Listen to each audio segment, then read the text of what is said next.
You ever have just one of those days that you try to get something done and you can't?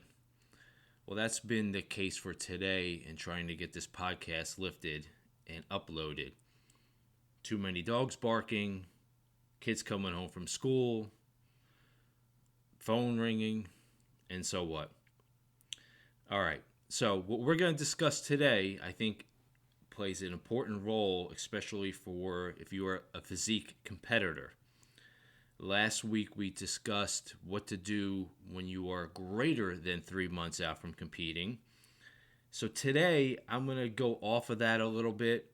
Again, this is physique specific podcasts, and not all of them will be. But since we are approaching the season, and actually the season has started, it's going to talk about how do I find a show? What to look for when finding a bodybuilding contest. And that's for all the divisions, of course. It can help for those who are just starting out or those who want to get back into the game and look for something new, or maybe they didn't understand what to look for that was ideal. So I have 4 good points I want to cover. And it's interesting because I had this conversation earlier this week with an opposing client, a woman that is competing for the first time. She already signed up for a show, kind of regrets it, but wants to go through with it. And we had a discussion. So I'm going to repeat a lot of the points that we talked about earlier this week. So the first and foremost, and it's pretty elementary and it's kind of obvious, but not all the time, is that when you pick a contest, you want the timing to be right. Now, obviously, you want the timing to be right because you're going to be ready, all that good stuff, but also the time of the year that best fits your needs. Everyone competes different times of the years for different reasons. Some may like to compete in the spring because they have a New Year's resolution and they want to see through their goal. Others want to compete later in the year. Some of those that don't want to compete later in the year because they want to enjoy the summertime. They rather, hang out, go to the beach, go on vacation, all those things. In addition, you have to look at the holiday season. Am I going to be competing like in April or March, and do I want to diet through the holiday season?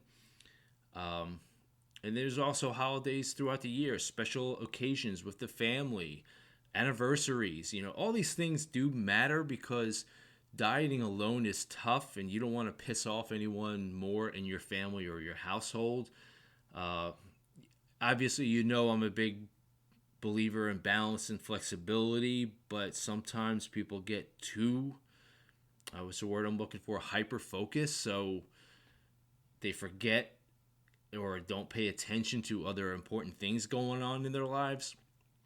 For me personally, I've always enjoyed competing later in the year or the late summer. I mean, when I first started out competing, it was that sort of thing because I was in college when I first started competing. So therefore, I would start my prep like at the end of the spring semester, diet through. Obviously, then I didn't need as much time to diet because the metabolism was in a pleasant place. But I would compete, late July, August, September, what have you. And that was because it worked better with my schedule. And I'm not a big drinker per se with alcohol, so it didn't matter to, stay away from it for a few months. So those are things you have to consider, the timing. It's a given that you want to compete when you're ready, that sort of timing, but I'm talking about timing of the year. It's something that you want to consider, when you make this commitment and decision. The second thing is equally important is how far do you want to travel? Obviously, we want to compete in shows and not have to travel too far for the headache of bringing all our shit and food and blah, blah, blah, all our stuff. And we want, our close ones to watch the show. But depending on the organization that you want to compete in, depending on the level that you're at, you may have to travel. And you have to take that into thought with everything else that's involved. If maybe the shows near you are crap shows, so then you're forced to travel. If you're a pro, then you certainly have to travel. And I'm going to get into that, a little bit down the line. But traveling is something that you want to consider. If it's okay with you and the family and the ones, and how important it is for you to have people there. Again, my past experiences in the beginning when I first started competing, it was, my parents, my brother, close friends, because I was not competing that far away. It was just about, on the Jersey Shore with a string of shows that I used to do. And then when it came to competing at the pro level, that's a different story because I had to travel. My third pro show, I went all by myself. My wife had to stay home. I mean, obviously with the kids, but she was actually tanning a show. But on the flip side, I had clients competing in the same show, and I had some other clients come and watch because we're just supporting one another. So that was kind of cool. But so it's something that you have to think about. Do you want to have that extra expense of spending an extra night or two? But do you want to have that expense of doing a lousy show only because it's close to you? And I'm talking about expense of just having a bad experience. Again, I'm not telling you what to do. I'm just throwing out these factors that I think should be thought out, before you're entering the season, before you actually pick a show. Another one, the third thing that I'm going to talk about is more specific, and you really need to look at the contest. So let's say you have a show picked out. Research it. Research the organization. I mean, that's a given. I've had people come to my show, introduce themselves, and they say they want to compete in it next year. And I think that is fantastic because they're going to see the vibe. They're going to see what's going on, what's happening backstage, how the audience reacts, how the judges work the classes, the tempo of the show. I mean, all those things play a major role in your decision. And even more so, what you're looking into about the promoter is the efficiency. A lot can be told when you reach out to a promoter and just ask them a simple question. And if they've taken days to get back to you, well, that could be a reflection on the production of the event that you're doing. So that is super important. In today's day and age with social media and everything out there, you can get a lot of information on the promoter themselves and how they run a show, what kind of fairness they have with the judging, because sometimes, and it's unfortunate, there's politicalness in all organizations. So reach out to the promoter. I mean, that's what I tell someone that's a client of mine or who's just asking me at a posing class, whatever. I say, if you're interested in the show, reach out, say hello, introduce yourself, take that initiative. That's my whole point. And how they respond back to you is going to be a big indicator. I can give you a couple of examples. When you enter a bodybuilding show, the promoter typically puts an order of events, a sheet that lists all the details of the classes, the timing. And I would have clients, and well, as a coach, that's important because, timing of food and carbs and all that good stuff. So basically, I'll be telling the client, well, did you get the order of events yet? And this could be like a Wednesday or a Thursday. And they'll say, no, I haven't. I said, well, ask for it. And then they may not get it at all. So that's just, something that you want to take in consideration. Again, what to look for when it comes to a promoter and how they're going to run things. So do your research. Ask people who've possibly competed in the show that you're interested in. Did I say that already? So that is important. And first and finally, now I'm stumbling again because I'm drinking too much coffee. Finally, what kind of path do you want to go in? Now, are you going to be a person that reaches a goal and competing in one show and that is it? I mean, that's perfectly fine. I've had clients over the years it was something they wanted to do when they turned 40, when they turned 50, whatever it is, or just wanted to compete in one show to get, to see what it's all about as a celebration of their progress. So maybe these things are not as important. But then there's a percentage of people that want to compete and take a path. And what I mean by that is they want to get their pro card. They want to compete at the pro level. They want to get some recognition, whatever it may be. So different organizations have different things. Now, this is the part that can get a little dicey. And of course, I'm biased towards the OCB. I promote through them. I've been promoting through the OCB since 2006. And now I run 3 shows a year. So I think if you're a natural competitor, there's no reason why you should compete in the OCB or another drug-tested organization if there's no shows that are nearby. That's simple.